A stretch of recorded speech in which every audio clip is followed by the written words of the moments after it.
Mimi nadhani timu ni society mzima, ni kama industry mzima. Kwa hiyo inaanza juu mpaka inashuka mpaka kwenye mtu ya chini. Kwa hiyo nadhani watu wa juu wanaona, katikati mpaka wa chini wanaona.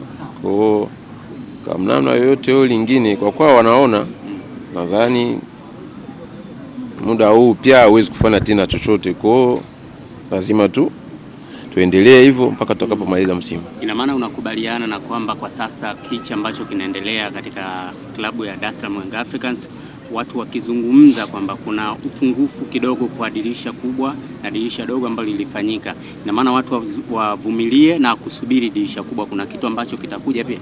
Mimi nadhani ndio hivyo, kwa sababu timu ina viongozi na ina watu ambao wanaangalia mpira na ligi zingine za mbalimbali.